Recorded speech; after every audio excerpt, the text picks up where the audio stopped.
Alright, ladies and gentlemen, boys and girls, humans and pets alike, welcome back to the 2021 lolwr Asia Brawl Playoff Elimination Bracket. The second game between Nexplay Esports and Bigetron Infinity. Currently with Nexplay 1 point ahead of their opposition. The second game, Ben Big, is already underway. Make sure to head to Trovo with the link in the chat to get your seat warmed up, like I said, and join our giveaway tomorrow. Without further ado, I'm going to send it to our beautiful caster's desk.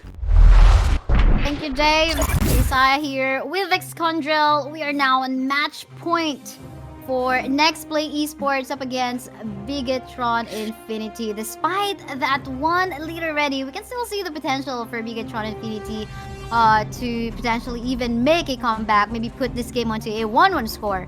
But yeah, Lulu ban once more, Brawl ban as well. Excondrel, any thoughts about what we're seeing on screen so far?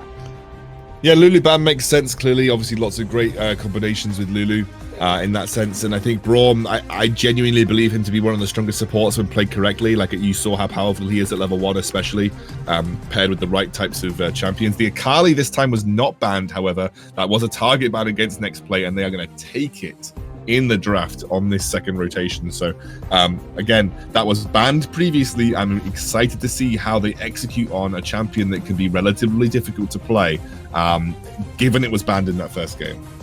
I don't usually see a prio pick on a Janna. Is this something you can explain to us, Excondrel? Sure. So Janna is a good support. She used to be S+ tier until like Lulu came out, and Lulu does what Janna does but better.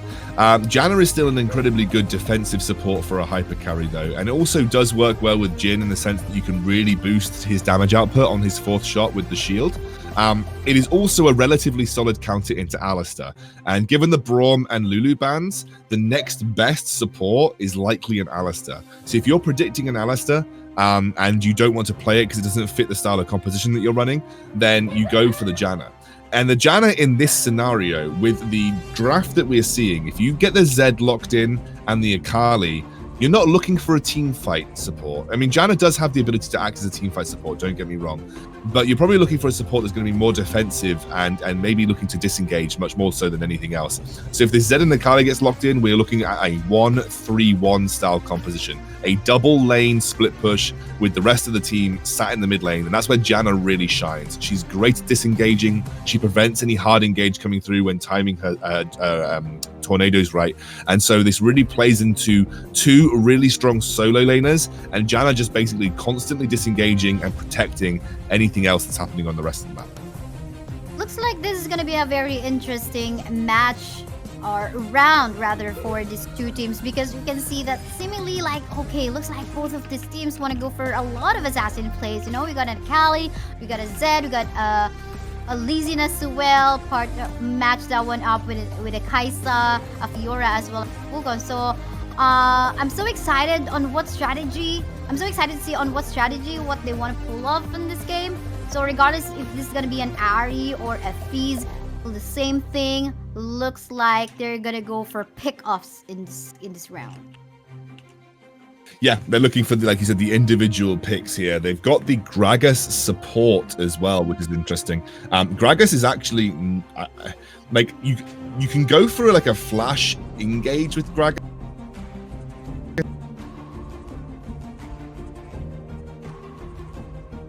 I wouldn't say it's a particularly good support into the Janna.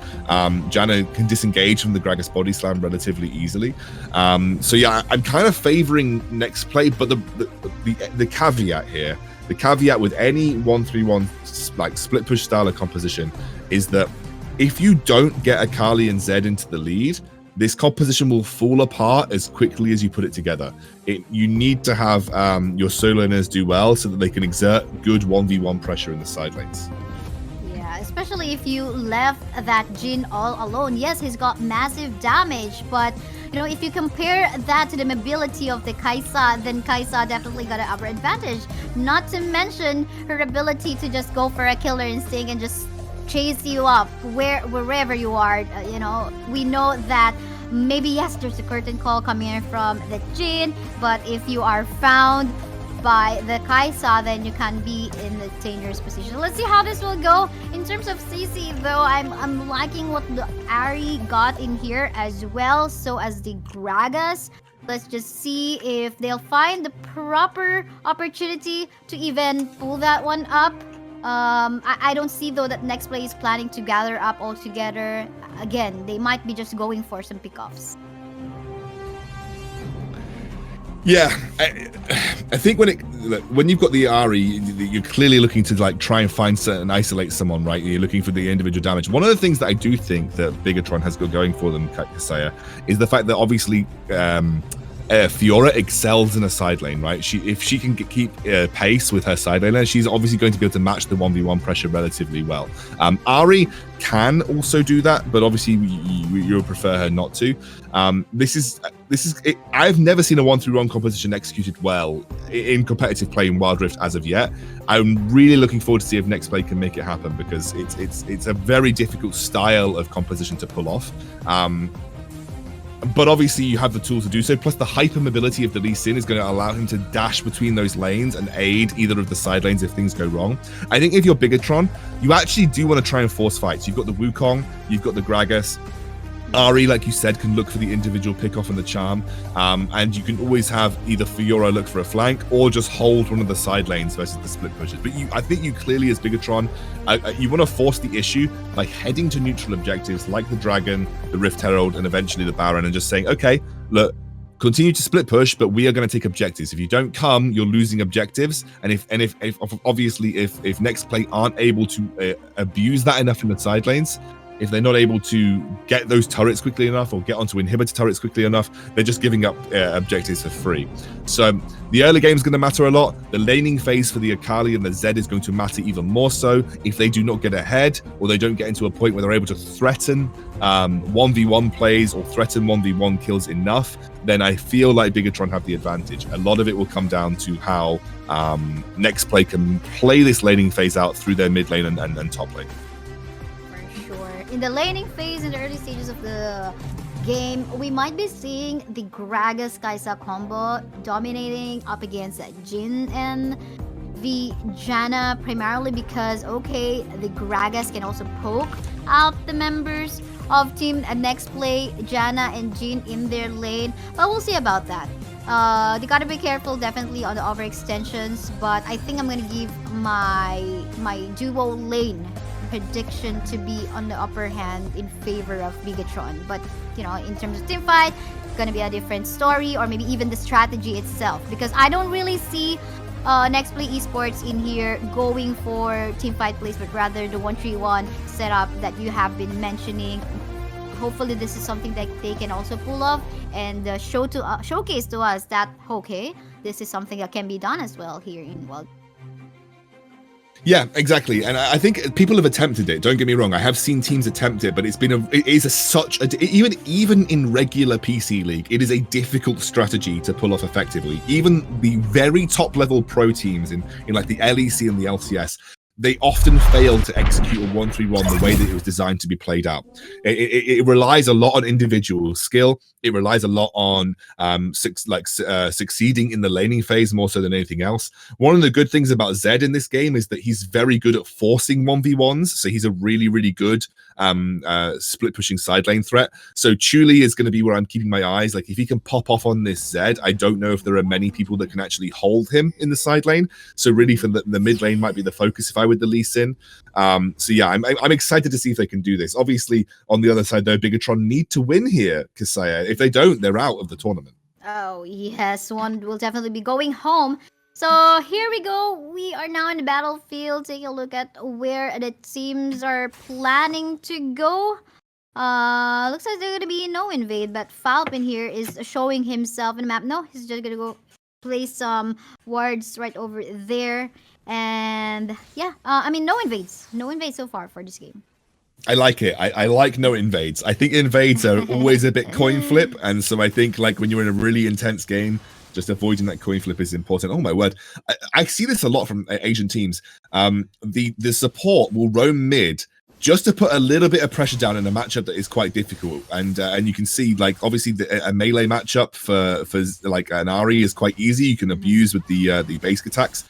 So just relieving a little bit of pressure early on for this Zed was the Janna roaming down. But I do believe the 2v2 for Nexplay is technically stronger. As long as they can avoid the engage from the Gragas, they do actually have the advantage in this phase, in this lane phase. Oh my word! Oh! First blood in the top lane though.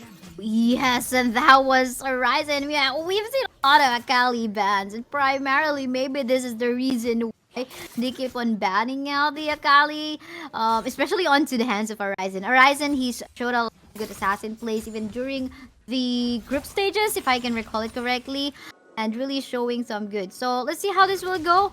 Again, match point on to Nexplay for this round. If they win this, then they'll move forward in the lower bracket. But yeah, so let's see. In the bot lane part of the map, though, I wonder if Control is gonna go for that gank down here. We'll see. He's just waiting on the sidelines. Only level 3 though, and it's very close to the tower. It would be a relatively. Oh, that's the engage we were looking for. Oh yeah, but I think Control wasn't ready. But I think they're fine with the pokes. But for the meantime, Joshi is on the top side part of the map. They're really putting Falp on a tough position as well, that he just cannot, you know, go outside of the turret and just tower help for the meantime. Okay. Looks like they're gonna be going for the punish onto Falp, and yes, and this is gonna be an easy kill as they got the sure clear of minion waves plus a target onto him. Wow, 2-0 in favor of Nexplay. Yeah, and this is exactly what you want. Just keep snowballing the Akali. This is a double-edged sword as well. Obviously, there's this engage in the bottom, the flash engage coming up from the Gragas. Yes, for sure. Putting down the Jhin onto a bud spot. The Janna will be able to do anything but just go play safe. I think one member also fell down on the side of Team Bigetron. Oh, who was that? I did not see the death timers. Was that the Wukong? I think that was the Wukong. Yeah, correct me if I'm wrong. Yeah, but was that a Wukong? Oh. No, the Wukong, he didn't die. It was his clone that got taken out, so Wukong was fine. They actually picked off the Jhin. So the Jhin obviously goes down, and that was a really successful gank. Actually, that's the flash engage that we talked about in draft. If you remember, we mentioned that the only way that Gragas can get onto this bot lane easily is by flash body slam. Really nice flash body slam from the Gragas in this scenario. And Blade of the Ruin King has now been picked up by Nuts. But I kind of want to turn that conversation back to the Akali top lane. Like, this is the pressure that you need to put on. Fiora is the only one that can effectively deal with the split push, right? She's the only one that can effectively deal with the 1v1. You get the Akali rolling and you put the Fiora behind. That's a double-edged sword. It makes your solo lane split push stronger, and it makes your counter to that, the Fiora, weaker. And so that was a really nice bit of pressure put down in the right lane to choose if you're Lee Sin, because I think that that was an effective way to start putting pressure on this roster. Although they are now grouping up, I think maybe with how strong the Akali is, they're grouping for this fight. Yes, they are. Curtain Call has been popped as well. Gonna be dealing some damage. And then again, Akali's just snowballing from one point to another. Gonna get the double kill. But you gotta be careful as well, because 3 members from the side of PDR are still all alive and kicking. They don't have a Janna on their end. But the Gragas will fall down. Massive amounts of damage. One trade so far, but the double kill is gonna go on to the hands of the Zed. Ooze is still also gonna get that kill on to that Kaisa. I think overall, definitely we're gonna give that match or that skirmish, that fight, on to Nexplay. Oh, absolutely! Like they invested so many resources into the Akali, and it's paid dividends when it's come to this initial dragon fight. Like they, traditionally, as you said, they want to rotate this into side lanes. They want to be able to do 1v1s for the most part. But Akali just too far ahead in gold right now. This is a little bit towards the end of the fight. That was a beautiful body slam by the Gragas, but the Zed still had his ultimate. The damage was a little lackluster at this point in time, and then Kaisa just wasn't able to close the fight out. However, Dragon not taken. Looks like they picked off the Janna, and we may actually be looking at the Infernal going the way of BTR. And actually, I'm really happy that Nexplay didn't choose to either go for a fight or to try and dive this or try and steal it, because I think that they would have lost that. So that was a good play. Just let Zed take the first tower of the game, trade the Infernal, even though it's Infernal Drake Kasai. We know Infernal Drake is important. Like, it's not going to have that much relevance until later into the game. And Zed might even get 2 towers from this. They are threatening the backs. This is really nice cross-mapping from Nexplay. This is really, really good stuff. Wow, I mean, I like the macro sense of Team Nexplay in here. Okay, fine, just we lost the support, and I think if they didn't lose the support, maybe they would have the chance and even contesting that Infernal Drake. But they suddenly switch decision. They just go for that 2-turret take up top, but hold a thought because that curtain call is gonna get that area in the middle lane, plus get that turret as well in the mid. And man, that's a lot of resources getting deleted by Team Nexplay. Man, they even had this opportunity to just fully contest the Rift Herald. Yeah, and a bit overkill, like every single ultimate used for the Ahri there, but nonetheless, mid lane turret is really important to take. It is one of the most important turrets that you can get in the mid game, because what it does is, if you look at the map now, Dave might. I'm going to see if Dave can just shovel over to the mid lane. You can see like where the mid lane turret would have been. The 2 entrances into the blue and red side jungle are now completely open. That means you can get vision deep into the blue and red side jungle without the fear of that turret blocking you from entering and exiting. It was really, really good to take that this early on, because this is going to allow them to pressure their advantage. But not only that, get deep vision in to keep their split pushers safe. Look at this 1-3-1 that is now starting to open up. Zed in the bot lane, Akali in the top lane, and they're going to have the vision, the safe vision control, because they have the ability to get the deep wards into the red side jungle. For sure, and Janna is just helping way too much with the tornado. Just, you know, if they're not ready, if they are caught in a bad position, all right, the Janna has the tornado available. Just shove the member out, and they won't be able to go for the engage that they want against a Nexplay. So let's see how this will go, and seems like BDR is now dancing onto the tune that Nexplay would want to go for. See Zed just able to. Oh, that's a nice engage though.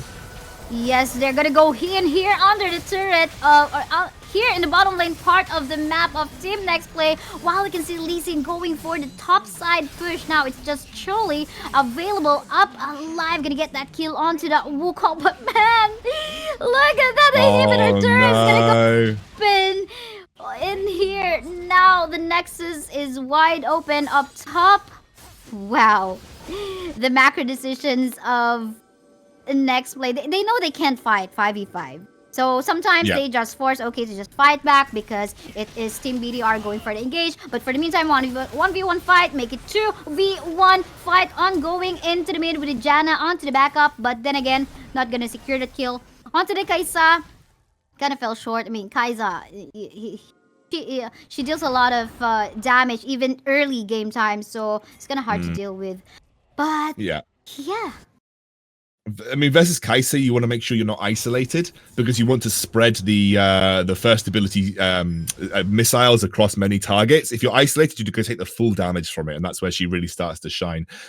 That engage previously, where obviously Lee Sin was split pushing the entire time, that has highlighted how BTR need to play this game. Oh, we have another engage. The deadly flourish coming off from that Jhin just connect, and now the curtain call is not going to be connecting, but the damage will just connect onto one target, taking down that Kai'Sa. Now this is Team Nexplay wanting to get the win for round 2. Looks like they don't want a round 3 anytime soon, because this is them just capitalizing onto this push that they got in the mid. But, you know, I feel bad for BTR, because like the play they made at the bottom side of the map was the correct play. Like, versus a split push composition, versus a composition that is not designed to team fight, you need to hard force the engage. And obviously through the Flash Gragas body slam, that was hard forcing the engage. So like, I think they made the correct decision. But right now, like, obviously you saw Nexplay, they set the wave state up so that they were able to push the top lane whilst that was happening. They had the Rift Herald ready to go.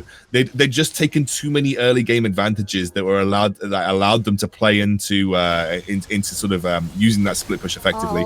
Nice pick onto the Lee Sin here again, but again, Zed's just maybe split pushing. No, he's back. Really nice save, by the way, coming up from the Janna, saving the life of that Lee Sin. But yeah, that's the only problem. The JU is still available onto this Lee Sin, by the way, and this system just needs to be very careful because seems like BDR is now finding some overextensions and some pickoff as well. If they can delete, maybe the Lee Sin, maybe Zed, or even the Akali from the map, they can just go all out because that's what their lineup can do in comparison to what Nexplay Esports has. But for the meantime, looks like they're gonna be looking on to making sure that they're gonna be shoving the minion waves in all of the lanes and just capitalize the lead that they got so far. Yeah, I mean they have the top lane, which is going to constantly push through natural pressure from the super minions for the rest of the game. I mean, is this? Oh man, in here we can see Tim. Actually getting confused. We can see some exchange of kills in here, but we can see Jin is still all alive and kicking, dealing some massive amounts of damage. However, Kaisa is also down as well. Falp trying to save his life, but look at that double kill onto the Zed. Assassin plays was just on point, and now that was an ace up against Team BDR, and looks like this is gonna Harry is about to go up. Yeah. Yes, let's see if he can still go for a defensive play. His skills available, but look at that massive amounts of damage. Plus, there are a lot of minion waves upside, and this is now a GGWP 2-0 win by Nexplay Esports up against Bigetron and Infinity. Wow. Yeah, look, Bigetron just came off the back of a very grueling best of 3. It's difficult for them to come into another series completely fresh-faced. I don't blame them whatsoever. Tough circumstances for them to go through the gauntlet this way. That's one of the problems you have when you lose early on in the tournament. You have to make that kind of gauntlet run. And I think Nexplay were just better than them for this game. The first game, they obviously capitalized on that absolute fiesta level 1. This game, I've got to give massive credit to Joshi and Arisen. They just dominated the top side of the map, and they were able to basically convert that. Look at the solo laners. Remember at the start of the game, we said solo laners need to get ahead. Well, 7-1 and 9 on Akali, 8-2 and 5 on Zed. Both of the solo laners from Nexplay got ahead so far that no one was able to match them in the 1v1, and they were even able to convert that into pure team fight power as well. Really, really good play from Nexplay. I'm really excited about this team. I think they look like they could be a strong contender for the title. I like it. I mean, when you draft something, you have to make sure you are able to implement it. And that's what Nexplay Esports showed to us, okay? We're not even afraid. We were wondering, okay, we were trying to find an explanation. Okay, they were confident about the Janna first pick, and this is the reason why. They want the disengage, or they want to shove away the members of BDR in case they go for the engage because of that Janna ultimate, and they just want to go for the pickoffs because they got a lot of assassins on their end, Kali, the Zed as well, the Listen. So I mean, man, this is just them knowing Wild Rift.